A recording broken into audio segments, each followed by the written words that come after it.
I just spent 30 minutes filming this. Was not happy with it. It just felt chaotic. There was so much going on around here. So now we're about to film it again. Okay, who in their right mind would believe that I am reading Credence right now? Okay, just this is an example of Bookstagram made me do it. I rarely read a book synopsis, but when I saw this everywhere and what people were saying, I was like, all right. I read it and I was like, you know what? I'm going to do it. So I'm doing it. We're here. We're going to talk about it in July, but it is, oh my gosh, it is crazy. Okay. It is not a thriller. Okay. I'm not even going to talk about what kind of book it is. If you're interested, you got to go read the synopsis yourself. But let's just say I saw it everywhere and I had to see what the hype was about. That's it. That's it. Okay, guys, I also have some exciting news. A company called Tertulia reached out. They are an indie bookstore. And they have been super sweet, super kind, told me just about their membership and everything. And I have made the choice to start buying my physical books through them. So I will put their website down below along with different, just a couple short articles, even a video that describes their company, but they're an indie bookstore. They have a very reasonable membership. You can buy books through them and you don't need the membership to do so. But if you do get the membership, you always get 20% off of books, which is awesome. And you're supporting indie. So they also gave me a subscriber/follower discount code. So I will type that here and I will also link it in the description box below. But moving forward, when I buy physical books, I'm going to be purchasing through them and also linking through them in the description box, which you guys know, I always link my books, even my audiobooks, which I always listen through Libro FM, which is an indie audio, oh my gosh, audio bookstore. So yeah, I'm super excited about that. But yeah, if you want to read more up on them, I will put some articles and stuff in their website and everything. You can check them out. I am waiting to see what the July book of the month picks are because I still haven't bought the new Riley Sager. I'm going to be reading that in July for sure. But if I like one of the July book of the month picks, I'm going to just go through them because I have some book credits. But yeah, I'm super excited. I can't believe the book has been out and like I haven't read it. I'm like itching to read it, right? But anyways, also I am currently listening to We Used to Live Here. Insane. I'm so hooked. I think 57% in. It is so spooky. This book just came out end of June, I think. Or, oh my gosh. Yeah, no, end of June. For a second, I forgot the month. This one's super scary. I always like to listen to a book like as I'm getting ready for bed, brushing my teeth, washing my face. I can't with this one because then I get spooked. Like there was a scene that I just listened to recently that was super scary. And I actually want to tell my husband about it. And he's gonna be like, why'd you tell me that? It's like, I can't stop thinking about it. Okay. It's one of those things where it's like, you have to get it off your chest. So you yourself, you have to be selfish. You got to tell somebody else it so you yourself can calm down. Speaking of my handsome husband, he is playing the Elden Ring DLC right now. And he is over yonder. So you may hear what's going on over there. Okay, but both of our kids are sleeping, so I have to shotgun this out. I read/listened to 5 months. This is how fast I'm going. This is how fast I'm talking right now. I know, I'm trying. I'm just like, I feel the pressure to film it quickly. I read and listened to 5 books in the month of June, okay? 3 thrillers, 1 that I'm deeming a mystery. I think it's marketed as a thriller, but in my humble opinion, it is not. And then a romance, okay? So let's just go ahead and get started. The first book was actually a book I listened to in May, but forgot to talk about in my May wrap-up. And that is Where Are the Children by Mary Higgins Clark. This actually published 30 years ago. I don't know if the audiobook like just came out for it. I've seen a couple people who received the physical book though recently on Bookstagram, so maybe they just did like a remarket or something. Unsure. But I was able to listen to it through Simon & Schuster Audio. Thank you so much, Simon & Schuster and Libro FM. This book is about a woman. Okay, listen to this. This is crazy. Her kids go missing after her like previous 2 children went missing. So she's had like 4 child kidnappings, right? Because she had 4 children, 2 and 2. That's all I'm going to say, okay? The audiobook is short. So I wonder if the physical book must also be short. I don't know. You guys know I listen on like supersonic speed with my books. But I saw that Karen Slaughter reviewed this on, she like, I don't know if I'd call it a full review, but she gave a little like shout out on Goodreads when I was looking into seeing if I even wanted to listen to it. And she was like, for the time, this book was really good. Like it just, the content was like crazy. And like, I guess just 30 years ago, thrillers weren't like this. I was like, all right, if Karen's saying that, I'm going to listen to it. And I'm glad that I did because it is definitely thrilling. I don't know if I would say go listen to it right now, like go out and get it. I don't know if I loved it that much, but it's definitely thrilling for sure. Rating scale wise, I would say it was an enjoyable read. I think I would probably physically read this one personally, simply because there are children point of views in the book, and like that audio narration of that just was not for me. Okay, it was not for me. I wasn't loving it, but the story itself is really good. The second book I read and listened to was a mix, and that is The Main Character, written by Jacqueline Goldis.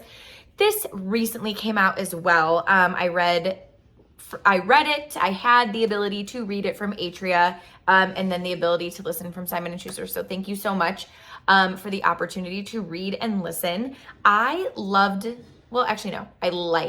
this author's first book. At least the first book I read of hers, which was The Chateau, I believe. I remember loving the cover. I thought it was really pretty. I was excited for this one. The premise was promising, but did not like it.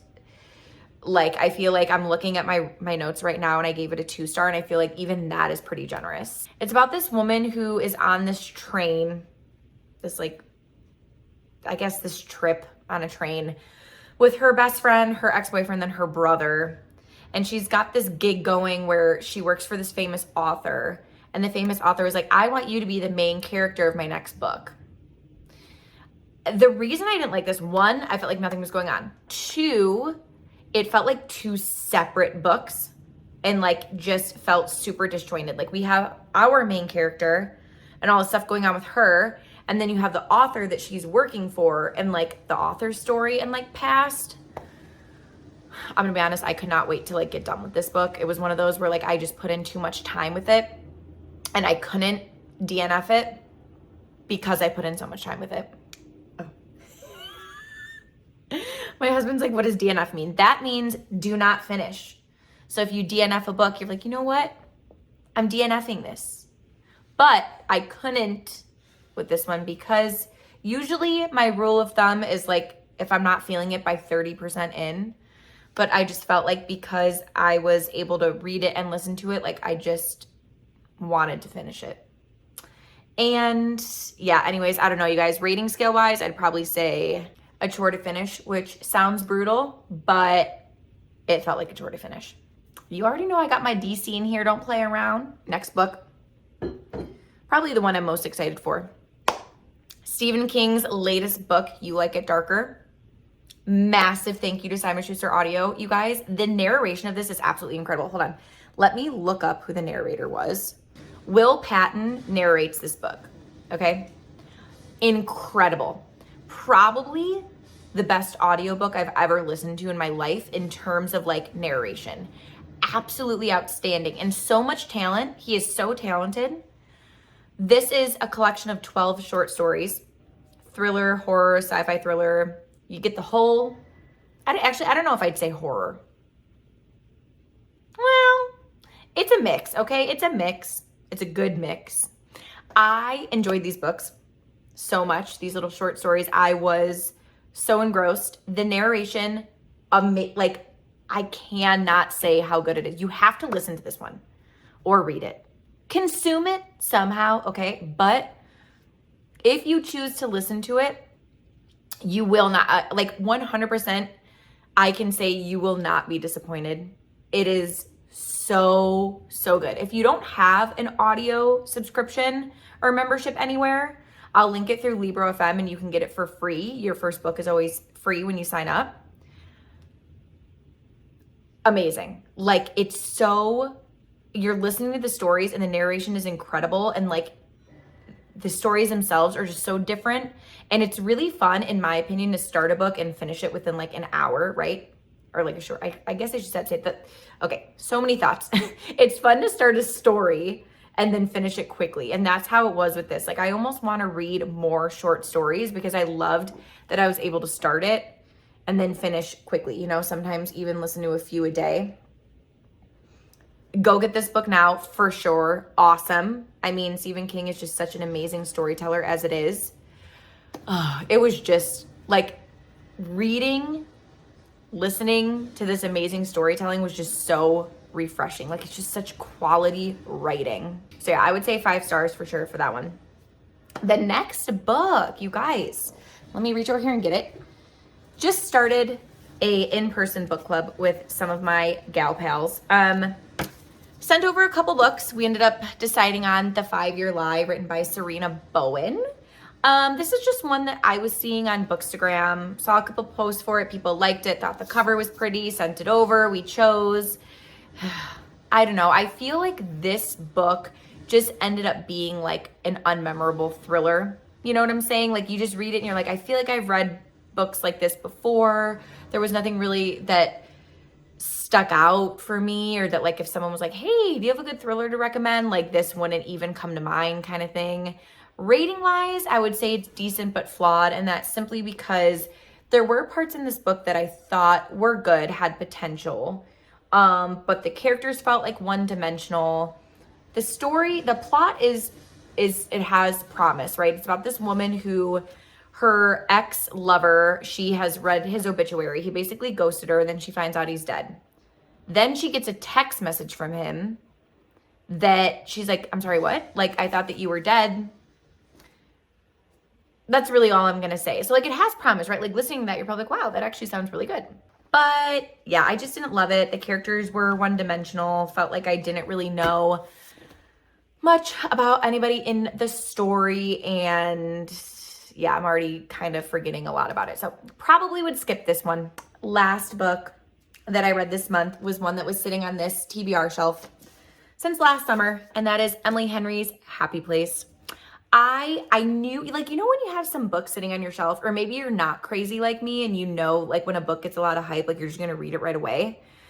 I let this just sit there because sometimes I like having books where, like, I know that it's gonna get me out of a reading slump based on, like, what the majority of people say about it. Like, for example, I got Part of Your World right here. You're probably like, how the heck have you not read that? It's because I'm saving it, okay? I'm saving it for when I know I need it.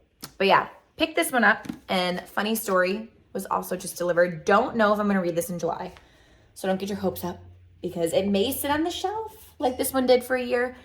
I really liked this. I mean, rating scale wise, star wise, I'd give it a 4.5. I wouldn't give it a 5 star simply because I feel like with romance books, for me, a big trope or like issue in romance, and it's really kind of like where the story stems from, is just like miscommunication. Like, I feel like so many of the couple's problems in this could have been solved had they just like communicated their feelings with one another. But then like, I know that saying that, like, if they just did that, we wouldn't have a story, right? So it's like, that's why romance is not my favorite genre, because I feel like that happens in like almost every romance book. It's like, I was feeling this way.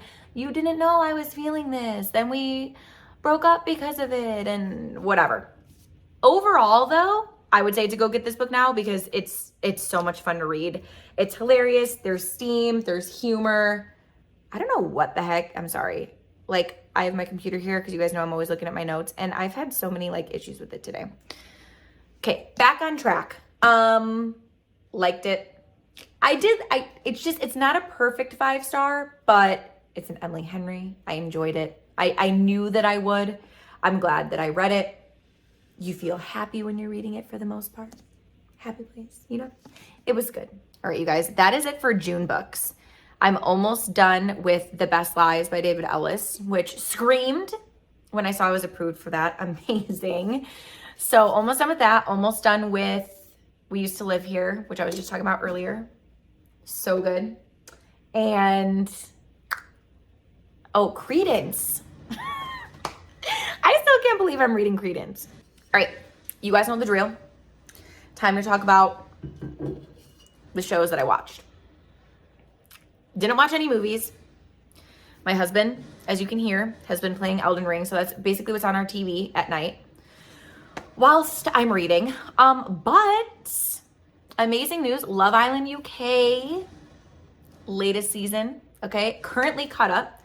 My friends over in the UK, you guys get it obviously live. We have to wait a couple of days for the episodes over here in the US, so that sucks. I try to stay off social media near the end of the season because I don't want it spoiled for me.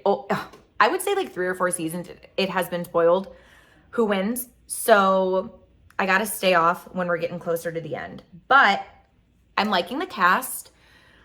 Harriet drives me nuts. She's like, I was hoping she'd be gone by now. I feel like she's just mean and I feel like she doesn't have good intentions. And I'm just shocked shitless that she's still on the show actually. But the rest of the cast, I love. I'm still watching What We Do in the Shadows. And the Olympics, I think, do you know when that, I feel like it starts, I want to say July 11th. I'm like almost positive. I've even been watching the Olympic trials on Peacock. I try to get our son to watch them too. I don't know if I told you that. I got him to watch men's vault gymnastics. He was like, whoa, this is crazy. I'm like, I know, it's crazy. They're like superhumans. But yeah, and then lastly, we need to get our act together and finish season 2 of The Bear because I saw that season 3 is out now, or at least some of the episodes. I don't know if it's the full. I didn't even look. I didn't want to spoil. Again, I didn't want to spoil. I don't want to see any of the thumbnails. I don't want to see anything for the new season because I still have to finish the second one. Anyways, this is perfect timing because I just heard my son. So, as always, thanks so much for watching, and I'll see you guys in my next video. Bye!